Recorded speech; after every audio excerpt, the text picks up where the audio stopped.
అప్పట్లో వచ్చిన దండుపాళ్యం సినిమా గుర్తుందా? మహిళలు పురుషులు కలిసి హత్యలు అత్యాచారాలు దోపిడీ చేయటమే ఇతివృత్తంగా తెరకెక్కిన ఆ సినిమా అప్పట్లో సంచలనమే అయింది. ఆ సినిమా స్ఫూర్తిగా తీసుకున్నారో ఏమో ఖమ్మం జిల్లాలో ఓ బ్యాచ్ దండుపాళ్యం తరహాలోనే హత్యలకు తెగబడింది.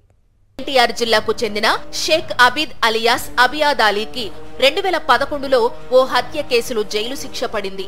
రాజమండ్రి సెంట్రల్ జైలులో శిక్ష అనుభవిస్తున్న అబిద్ పెరోల్ పై బయటికొచ్చి మళ్లీ జైలుకెళ్లకుండా తిరుగుతున్నాడు. కోదాడలో గది అద్దెకు తీసుకుని సోహైల్ గా పేరు మార్చుకున్నాడు. అప్పుడప్పుడు కూలీ పనులకు వెళ్లే అబిద్ ఓ గేతో పాటు పలువురు మహిళలతో వివాహేతర సంబంధాలు పెట్టుకున్నాడు. అందర్నీ ఒకతాటిపైకి తెచ్చి ఏకంగా ఓ దోపిడీ ముఠానే తయారు చేశాడు. అక్కడ కూడా సిమిలర్ ఆఫెన్స్ ఉన్నాయి. ప్రాపర్టీ ఇది గెయిన్ కోసం చేసింది ఆయన.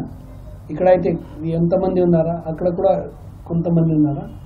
ఇది కేసుకి కూడా మేము ఇప్పుడు కోర్టుకి ప్రజెంట్ చేస్తాం. ఆయన మీద సీరియస్గా చర్యలు తీసుకోవడానికి ఆ కేసులో ఆయన అబ్స్కాండ్ అయ్యారా, ప్రీవియస్ అఫెన్స్ అది కూడా పెడతాం.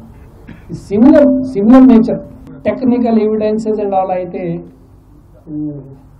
ఎక్కడ తిరిగింది పోలీస్ ఎంత 6 టీమ్స్ పెట్టి we have picked up bits and all అన్ని బిట్స్ వేసి వాళ్ళు అనలైజ్ చేసి all type of technical non technical అన్ని ఎవిడెన్సెస్ అనాలిసిస్ చేసిన తర్వాత we could finally get the concrete evidence.